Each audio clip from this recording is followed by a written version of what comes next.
seja bem-vindo à disciplina História da Educação. Nós vamos falar no capítulo 1 sobre a história da educação e a sociedade. Bom, falar de história é simplesmente recorrermos ao quê? Aos fatos. Reconstruímos o passado e fundamos as raízes aonde? No presente. Bom, nós temos que pensar que somos seres históricos e nós vivenciamos do tempo, do espaço e das nossas experiências. Também somos coletivos de herança cultural, que essas heranças elas vão mudando conforme as ações vivenciadas por nós conforme o tempo vai passando e na mudança de gerações também. Dentro da história, temos que pensar que toda a história ela está atrelada com os fatores econômicos, sociais, políticos de uma sociedade vigente. Então, eu não posso pensar em história sem pensar que ela está o quê? Entrelaçada com essas questões. A história não acontece por si só, ela acontece por conta desses fatores. A educação, ela não fica atrás dessa trajetória toda da história. Ela fica atrelado também às questões políticas, sociais e econômicas. Quando a gente fala que a educação ela fica atrelada às questões sociais, políticas e econômicas, eu estou falando que ela não é neutra, ou seja, a educação não é um fenômeno neutro, ela sofre os efeitos de quem? Do jogo do poder. E ela está totalmente envolvida nas questões da política. Bom, história da educação. Nós vimos que nós somos feitos de histórias, fazemos partes da história e que as experiências vividas elas vão sendo conservadas pela história, mas que ela muda de geração em geração e de tempo em tempo. Aqui nós vamos entrar no campo relacionado ao quê? A educação e a pedagogia. A questão histórica da educação e da pedagogia ela é bem escassa. Por quê? Porque ele é um campo novo. Ele é um estudo totalmente o quê? Totalmente recente. Esse estudo ele começa no século XIX, então ele é novo, né? Por que isso? Porque na formação do professor, antigamente, trabalhava-se muito que a disciplina da história. Que história? História geral. A disciplina da história da educação, ela aparece somente mais para frente, depois de muita discussão e a questão política de ter envolvido essa história da educação na formação do educador. Bom, no Brasil, o que aconteceu? Se a história da educação ela é recente, no Brasil ainda foi um pouquinho pior, ela demorou um pouco. Por quê? Porque as escolas normais, os antigos magistério que formavam o professor, ela trabalhava o quê? A história geral. E depois, após a reforma de 1930, que entrou a disciplina da história da educação fazendo parte do curso do magistério, então é bem recente. Ela foi lentamente incluída nos cursos específicos de educação, mas ela tratava do quê? Dos assuntos voltados à filosofia da educação, dentro do magistério e dentro da área da pedagogia. Aranha, ela mostra para nós a questão que essa disciplina, né, da história da educação, ela estava atrelada à filosofia e ela sofria muito a missão de interpretar o passado para se compreender o quê? O futuro, mas ainda era uma visão doutrinário, moral, religioso. Então ela não via uma história da educação no cerne de discussão dos fatos da educação, não, ela estava atrelada totalmente à questão moral e à questão da religiosidade. Bom, e aí tem uma questão, nesse contexto todo tem uma questão: por que se estudar história? E Aranha traz para nós, por que estudar a história da educação? Por que a história da educação? Enquanto formadores de professores, nós temos que estudar para cultivar um saudável ceticismo, ou seja, é para acompanhar moda e mudança. Quando a gente fala em educação, a educação tem muita moda, moda de teóricos novos, de correntes novas.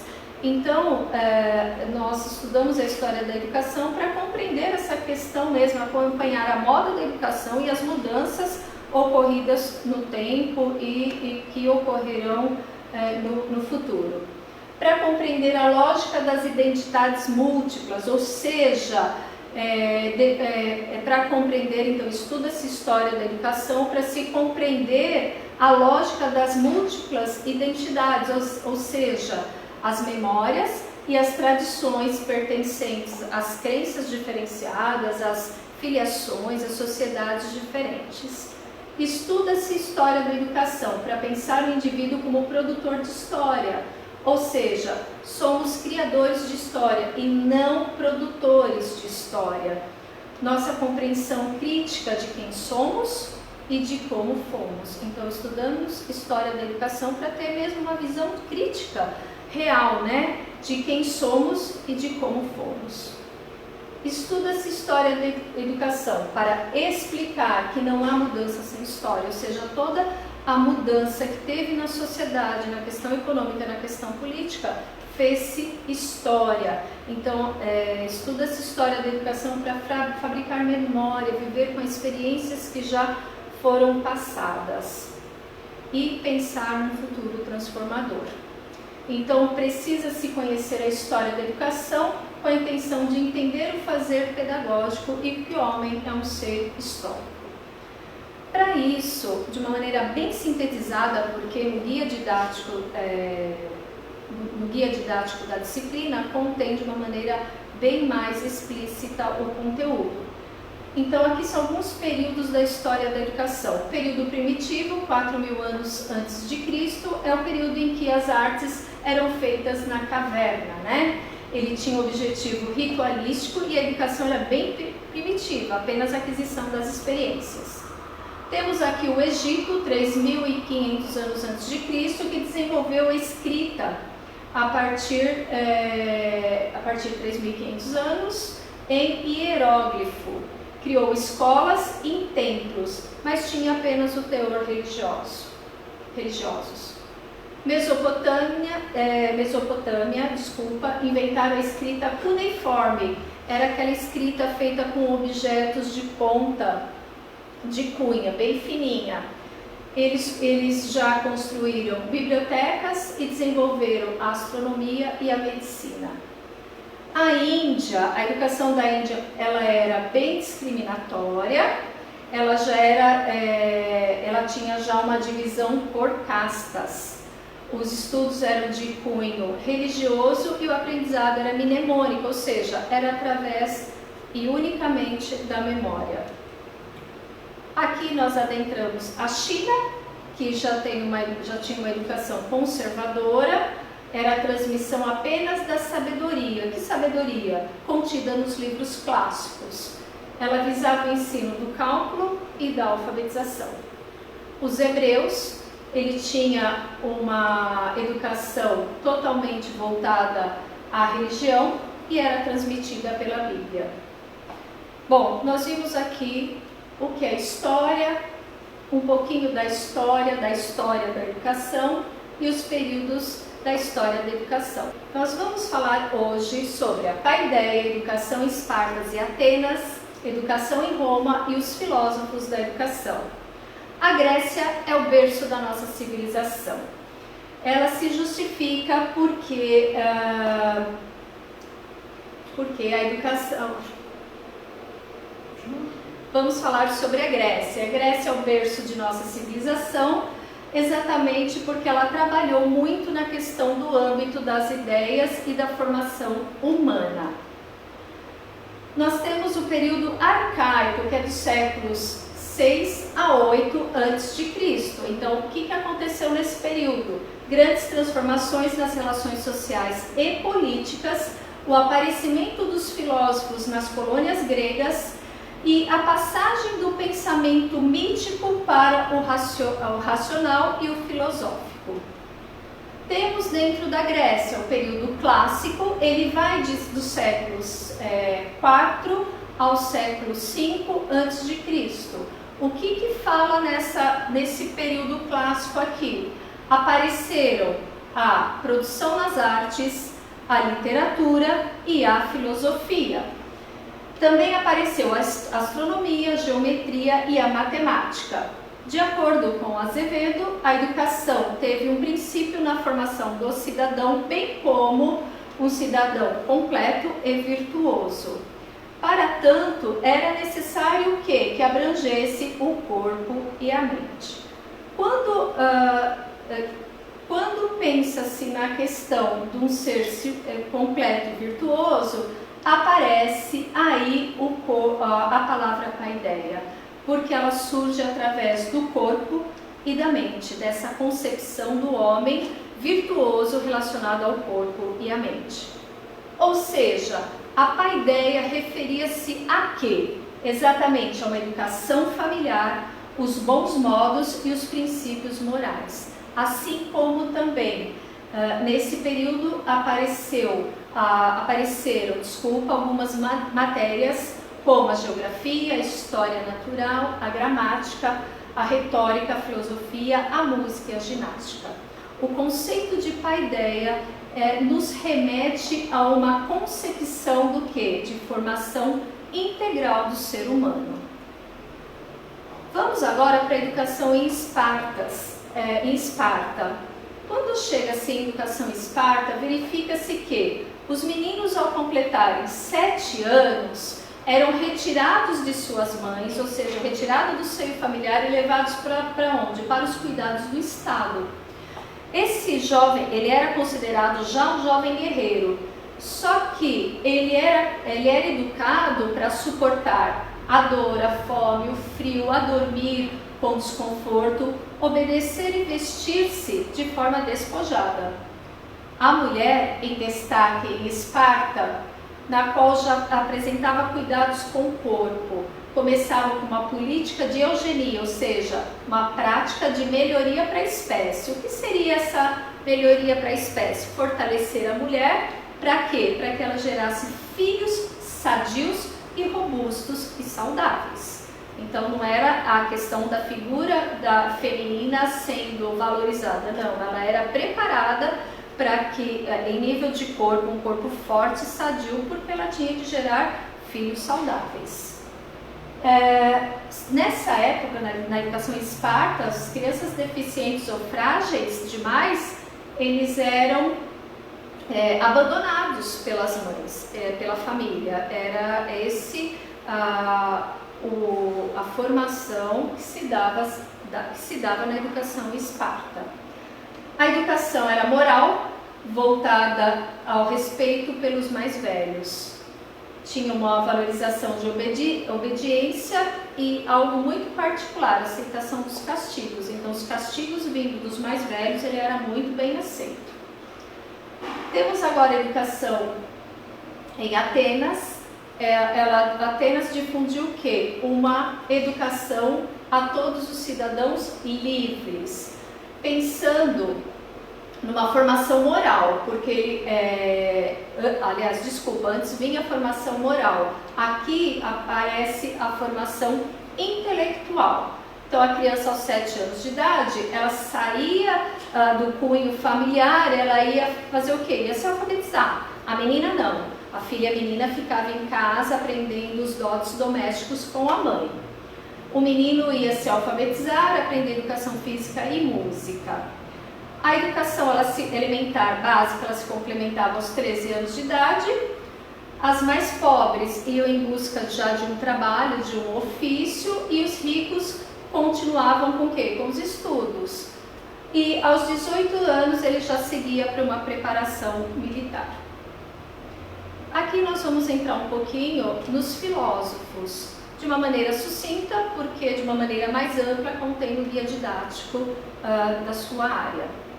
Bom, vamos falar um pouquinho dos pré-socráticos, que o próprio nome diz, vem antes de Sócrates, no século 6 e 7 a.C.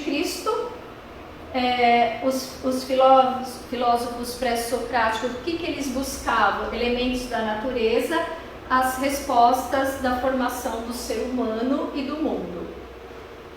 eles traziam uma mudança, uma transição da consciência mítica para a consciência filosófica. Então já não se pensava mais na questão mística das situações dos fatos, ou seja, não vinha mais, tudo era vindo dos deuses, né? Agora ele trazia um pensamento mais filosófico, uma consciência filosófica.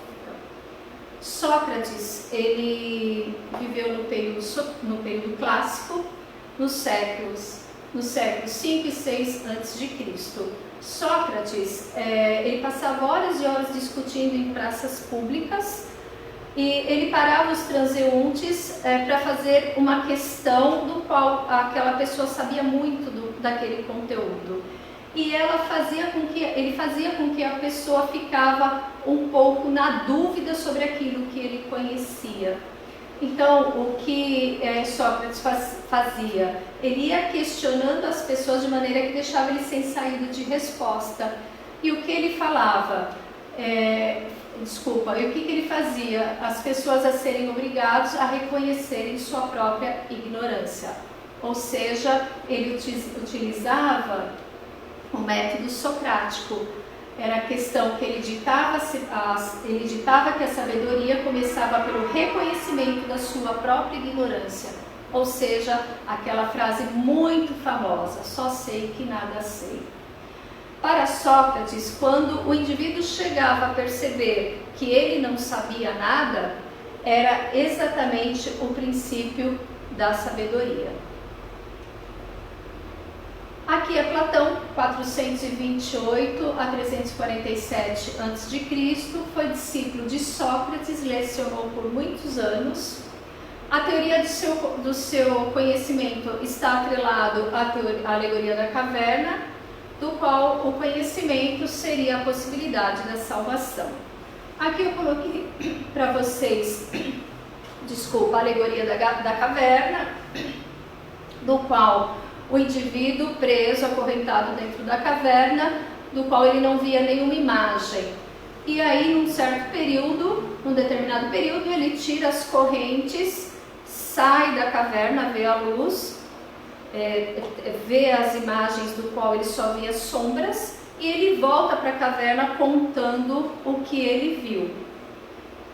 E aí, as pessoas que não viram nada não davam muito crédito às pessoas que saíram para ver as imagens. E o que ele queria nos mostrar em relação com a alegoria da caverna? A realidade das coisas pode estar oculta aos nossos olhos. E também em relação à ignorância humana, incapazes de procurar a verdade e a sabedoria. E voltado ainda à alegoria das cavernas, aqueles que se soltavam para ver o mundo, para depois contar para quem estava preso nas cavernas, seriam os filósofos que passavam o conhecimento. Platão, ele acreditava que o governo deveria ser confiado aos mais sábios. Então, quem deveria cuidar de toda a parte estrutural do governo seriam as pessoas mais sábias. Platão, ele desenvolveu também ideias além do seu tempo. O Estado assume a educação, a mulher é semelhante ao homem, os estágios superiores dependem do mérito e não da riqueza. O que ele quis dizer com isso? Que o governo deveria ser confiado aos mais sábios, que o Estado assume a sua educação e ele coloca a mulher como semelhante ao homem. E que a educação, ela deve ser vista de acordo com o conhecimento do ser humano e não pela riqueza. Então, o favorecimento a frequentar uma escola, a ter a educação, seria por conta do seu conhecimento, pela sua capacidade, pela sua habilidade e não pela riqueza. Aqui um pouquinho sobre a educação romana, que já entra a questão humanista. Eles já pensavam na formação do indivíduo virtuoso como um ser moral, político e literário. Na educação, ela é dividida na educação heróico-patrícia, fala o quê? Aos 7 anos, as crianças permaneciam aos cuidados da família. As meninas, claro, ficavam em casa aprendendo os dotes domésticos e os meninos ficavam aos cuidados do pai. Ouvia relatos de histórias dos grandes heróis, decorava as leis das 12 tábuas para ter um conhecimento patriótico. Aos 15 anos de idade, ele acompanhava o pai às praças públicas e ia tratar do comércio e assuntos públicos. Aí ele desenvolvia o que? O civismo.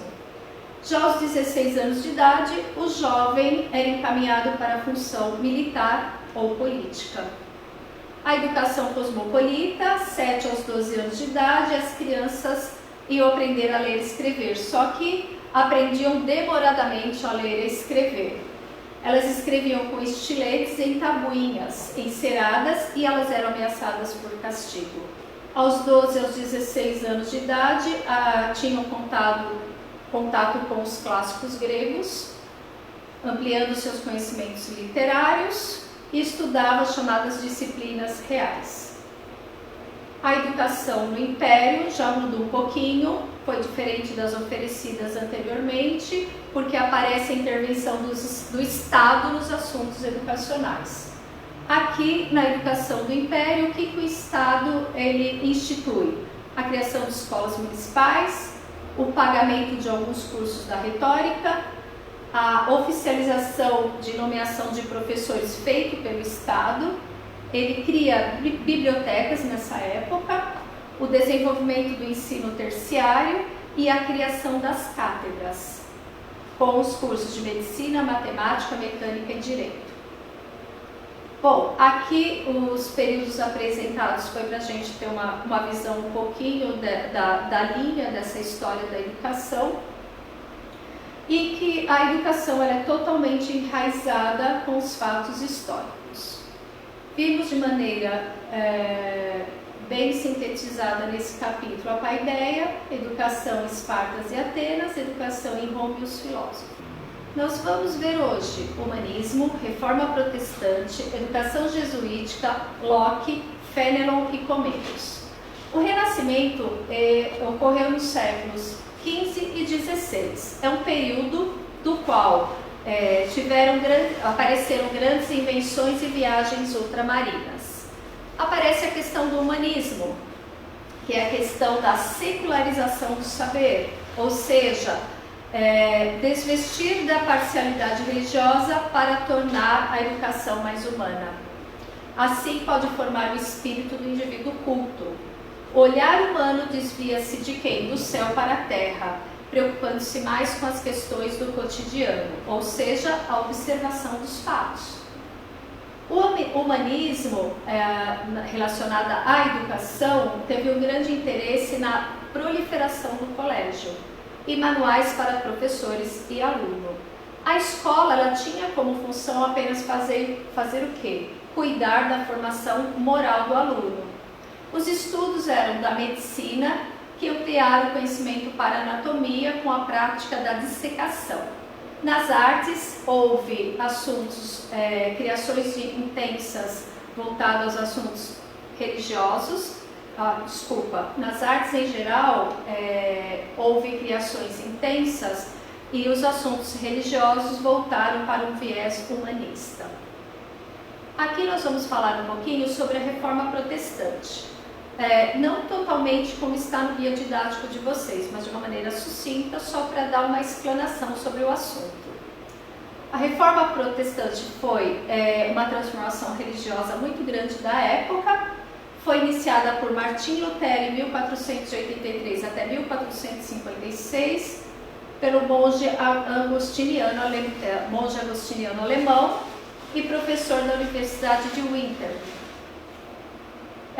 A reforma protestante ela criticava a igreja medieval e propunha um retorno direto aos estudos da própria Bíblia. Então, o que eles queriam? Que o estudo da Bíblia fosse voltado sem a intervenção dos padres. A educação tornou-se um importante instrumento de divulgação dessa reforma. Na reforma protestante, o espírito humanista de Lutero criticava o recurso dos castigos. Lembra-se que nós falamos que vinha muito fácil a aceitação do castigo, até pelos mais velhos? Aqui ela muda um pouco, eles já não aceitam mais a questão do castigo. Ele propôs jogos, exercícios físicos, música, valorizou os conteúdos literários e recomendou os estudos de história e de matemática.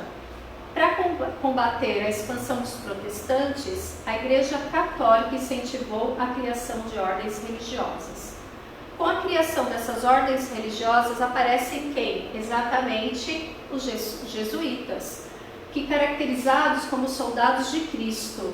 Qual era o objetivo principal deles? Propagação missionária da fé, a luta contra os fiéis e os heréticos. A atuação dos jesuítas durou 200 anos, mais de 200 anos. A educação jesuítica, ela ficou por muito tempo, ela teve uma necessidade de uma normatização do trabalho em colégios. Então ele criou o quê? Um plano de estudo da Companhia de Jesus, chamada Ratio Studiorum. O que era isso? Era uma organização de estudo redigido por comissões dos jesuítas. Ele continha o quê? A garantia da uniformidade de procedimentos de mente e coração dos educandos, dos educadores jesuíta e dos alunos. Com a didática, os jesuítas mostravam-se bastante exigentes. E o que ele fazia? A repetição dos exercícios. Trabalhava o que? A memorização.